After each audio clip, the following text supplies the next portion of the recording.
Hello, I'm Randy Purcell, and today we're going to show the process of the Great Horse, the part of the process where I reveal the color that's transferred on top of beeswax. And these images you're seeing here are the different stages that I've already done videos on.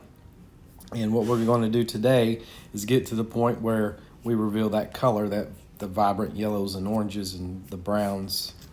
So to start out, I'll typically just spray a panel. This has been sanded. I'll spray it, or in this case, dump water on top of the sanded paper. Let it soak in. You can see here I'm just kind of spreading that paper around so it soaks in, and then I can start putting a little pressure and rubbing away the pulpy paper from the ink that's transferred on beeswax. And here in a minute, I'll speed this up so you can not be bored by this process. But I wanted to show real time just so you could see how much pressure I'm kind of putting on it.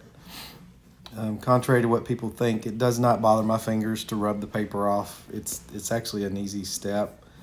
And that's part of the reason I use the magazines I do. I don't have to put too much pressure.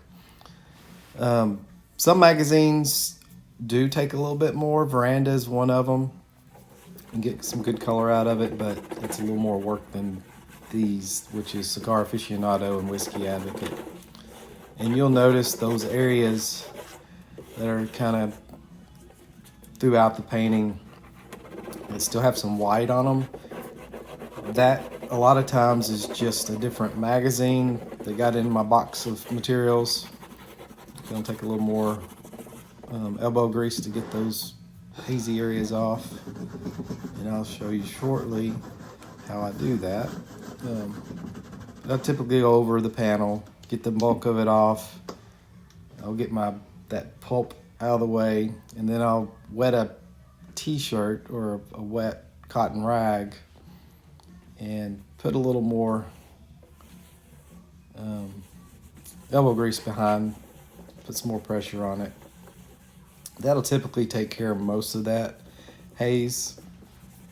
It will try to come back after it's dried, and I just repeat the process until it's all gone. And I do have a video coming out about how I do that here soon. Move all my stuff out of the way so I can get to the last little bit. The key is to make sure this panel stays wet the whole time. If it gets dry, it's easy to scratch off the ink that's on top of the beeswax. It's just sitting on top. It's a really thin layer, so I've learned how much pressure I can get away with. Sometimes I go over the limit, but on larger pieces it doesn't show up as bad. So you can see here, it's drying. I'm taking a break, drinking some coffee, but I'm gonna hit it again, probably with a wet rag, and then I'll hit it with the heat gun, let that ink set into the beeswax.